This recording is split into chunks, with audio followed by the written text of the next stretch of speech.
Hello बच्चों, welcome back to my YouTube channel Maths Plaza. बच्चों, आज मैं स्टूडियो में कक्षा 8 हिंदी वसंत चैप्टर 8 जिसका नाम है सुदामा चरित। तो आज हम इस चैप्टर को बहुत ही इत्मीनान से समझने वाले हैं। समझने से पहले हमें पता होना चाहिए कि यह पाठ जो है सुदामा चरित, यह पाठ क्या है, ठीक ना। यह पाठ क्या है? कविता है, कहानी है, निबंध है, जीवनी है, यह क्या है? तो हम सभी को पता होना चाहिए कि यह पाठ जो है, यह पाठ क्या है? तो कविता है। यह पाठ क्या है? एक कविता है, ठीक ना। पूछेगा सुदामा चरित पाठ क्या है, तो सुदामा चरित पाठ का एक कविता है, ठीक ना। पूछेगा कि सुदामा चरित पाठ के लेखक कौन है, तो सुदामा चरित पाठ के लेखक है नरोत्तम दास। इस पाठ के लेखक कौन है? नरोत्तम दास, ठीक ना। सुदामा चरित पाठ का एक कविता है और इस पाठ के जो लेखक हैं उस लेखक का नाम है नरोत्तम दास, ठीक ना। तो इस पाठ के माध्यम से, इस चैप्टर के माध्यम से कवि हमको क्या कहना चाहते हैं वो हम लोग समझेंगे। लिया है, शीश पगा ना झांगा तन में, प्रभु जाने को आही बसे के ही ग्रामा, ठीक ना। धोती फटी सी लटी डुबती उपानह को नहीं समा, ठीक ना। कहता शीश पर पगड़ी नहीं है, शीश पर पगड़ी नहीं है। उसके बाद जो है देह में कोई वस्त्र कपड़ा सब भी नहीं है, ठीक ना। फटा पुराना धोती क्या लटक रहा है। उसके बाद दुपट्टा भी फटा पुराना ही है, वो भी लटक रहा है, ठीक ना।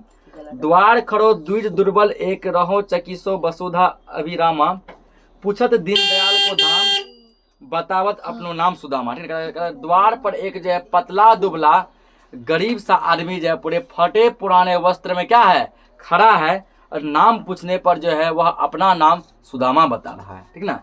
बोला कि द्वार पर जो दरवाजे पे क्या है, एक गरीब आदमी खड़ा है जिसका वस्त्र जो है पूरा क्या है?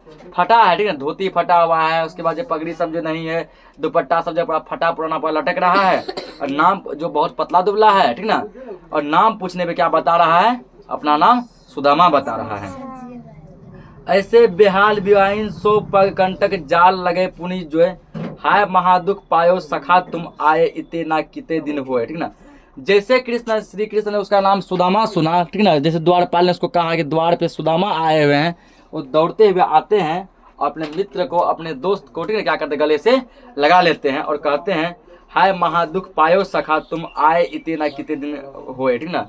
इतना दिन से तुम इतना दुख झेल रहे थे, इतना दिन से तुम कहाँ थे, इतने दिन से तुम मेरे पास क्यों नहीं आए। देखी सुदामा की दीन दशा करुणा करके करुणा धीनानी रोए, पानी परात को हाथ छुओ नहीं नैनन के जल सो पग धोए, ठीक ना। उसके दिन दशा जो देखे श्री कृष्ण जी, ठीक ना। हाथ पूरा पैर में क्या था? काटा वगैरह, ठीक ना। पूरे पैर में काटा सब गड़ा हुआ था, पूरा हाथ सब में पूरा छाले पड़ गए थे, ठीक ना। पूरा बॉडी सब में पूरा क्या था? बहुत सा घाव वगैरह था, टोटल चीज था। तो कृष्ण श्री कृष्ण जब उसको भावपूर्वक से देखे, ठीक है, तो उसको हाथ धुलवाने के लिए जब अंदर ले गए तो वो क्या किया? पानी से हाथ नहीं धुलवा के बल्कि क्या किया? अपने आंसू से उसके हाथ पैर धुलवाए, ठीक ना। अपने आंसू से क्या किया? उसके पग को धुलवाए। ये श्री कृष्ण जी उसके दशा को देखकर, उसके कंडीशन को देख के क्या करने लगे? रोने लगे, ठीक ना। और ऐसे रो पड़े कि इतना आंसू गिरा कि आंसू से ही क्या किए? उसके पग को यानी पैर को धो डाले। कछु भाभी हमको दियो सो तुम काहे ना देत, चापी पोटरी कांख में रहे काहो कही हेतु, ठीक ना। अरे भाभी जरूर जो है हमारे लिए कुछ ना कुछ भेजी होगी, ठीक ना। श्री कृष्ण कहते हैं तुम्हारी पत्नी जो है, यानी श्री कृष्ण जो क्या कहते हैं, तुम्हारी पत्नी जो है यानी कि मेरी भाभी जो है मेरे लिए कुछ ना कुछ क्या की होगी? भेजी होगी। तुम उसको अपने कांख में दबा के काहे रख रहे हो, ठीक ना। तुम्हारे कांख में पोटरी साफ साफ दिख रहा है कि भाभी मेरे लिए कुछ ना कुछ भेजी है और उस पोटरी को तुम कांख में दबा के काहे रख रहे हो? दिखाओ हमको भाभी मेरे लिए क्या भेजी है। कहता है आगे चना गुरु मातु देत ले तुम चाबी हमें ना देनी, श्याम कहो मुस्कान सुदामा सो चोरी की बान में हौजू प्रवीण है, ठीक ना। कहता है कि तुम्हारा ये आदत जो छुपाने का आज से नहीं है, तुम्हारा ये छुपाने का आदत जो है कब का है? बचपन का ही है। बचपन में जब हम लोग गुरु आश्रम में रहते थे और गुरु माता जो चना दिया करती थी खाने के लिए, उसको तुम चोरी चुप के अकेले ही क्या करते थे? अकेले ही खा जाते थे और वो चना हमको खाने के लिए नहीं देते थे। और तुम्हारा चोरी का आदत जो ये आज भी खत्म नहीं हुआ है। आज भी भाभी मेरे लिए कुछ ना कुछ भेजी है, उसको तुम क्या करो? छुपा के रख रहे हो, हमसे चोरी चोरी छुपा के रख रहे हो। पोटरी कांख में चापी रहे तुम, खोलत नहीं सुधारस भी ने, पछली बानी आजो ना ताजो तुम, तेजस भाभी के तंदुल कीने, ठीक ना। कहता है कि पोटली तुम जो कांख में छुपा के रखे हो, ठीक ना, उसको तुम खोलते क्यों नहीं हो? पिछले बार जब जो है तुम जो गुरु आश्रम जब आए थे या कहीं पे आए थे, ठीक ना, तो भाभी जो क्या की थी, चावल भेजी थी। तो इस बार भी भाभी मेरे लिए कुछ ना कुछ भी क्या की होगी, भेजी होगी। वह पुलकानी वह उठी मिलनी वह आदर की बात, वह पठवानी गोपाल की कछु न जानी जात, ठीक ना। वो जो है श्री कृष्ण जी इस प्रकार चिकनी चुपड़ी बातों में उससे पूछे कि दो हमको भाभी मेरे लिए क्या भेजी है, ठीक है, भाभी मेरे लिए जरूर कुछ ना कुछ भेजी है, उसको तुम क्या कर, उस पोटली को, जो पोटली वो भेजी है मेरे लिए, अपने काख में दबा क्या कर रहे से रखे हुए हो, साफ साफ दिख रहा है कि तुम्हारे काख में पोटली दबी हुई है और भाभी मेरे लिए कुछ भेजी है, तुम वो हमको दो, ठीक ना। इस प्रकार वो प्यार से चिकनी चुपड़ी बातों में फंसा कर मांगे कि सुदामा उसकी बातों को, उसकी भावनाओं को कुछ भी ना समझ पाया। घर घर कर ओझर फिरे तनक दही के काज, कहा भयो जो अब भयो हरि को राज समाज। ओ आवत नहीं हो तो वाही उठो ठेली, अब कहियो सुझाए के बहु धन धरो सकेली, ठीक ना। तो सुदामा जब जो है ये पोटरी जब लाया था, उसके घर में चावल भी नहीं था, ठीक ना, चावल भी नहीं था, क्योंकि वो पोटरी में चावल बांध के लाया था। तो किसी के से क्या क्या भीख में क्या मांगा, चावल मांगा। और किसी के घर में क्या हुआ, तो किसी के घर से थोड़ा सा दुपट्टा का एक टुकड़ा मांगा, दुपट्टा या धोती या फिर कोई भी कपड़ा का एक टुकड़ा मांगा। उस टुकड़े में क्या किया, चावल को बांध के पोटली बना के कांच में दाब के लेते आया, ठीक ना। वैसे ही राज समाज बने गज बानी घने मन भ्रमण छायो, कंधों पर ये कहूँ मार्ग भूली के फरी के अब द्वारका आयो, ठीक ना।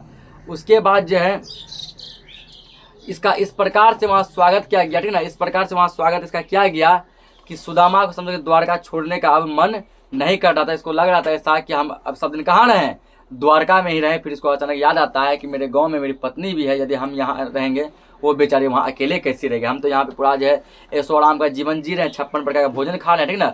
वो पता नहीं वहाँ खाती भी होगी या फिर भूखे प्यासे रहती होगी।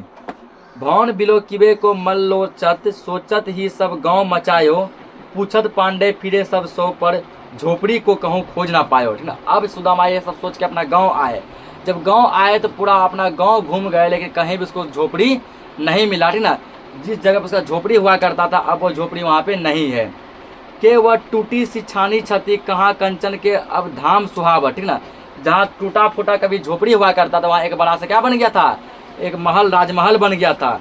कहे पग में पनही नहाती, कहे लय गज राहु ठाड़े महावा, ठीक ना।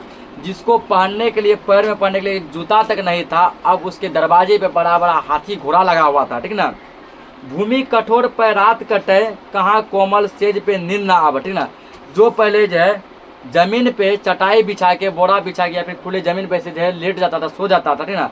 वहाँ जो सो के रात काटता था, अब उसके घर में बड़ा बड़ा जो है क्या क्या, ठीक ना, मखमल सा जो है पूरा जो मुलायम बड़ा गद्दा सा, ऐशो आराम का पूरा गद्दा तो सकते रजाई पलंग से क्या हो गया, भर गया। अब उस पर सुदामा का नींद नहीं आ रहा है।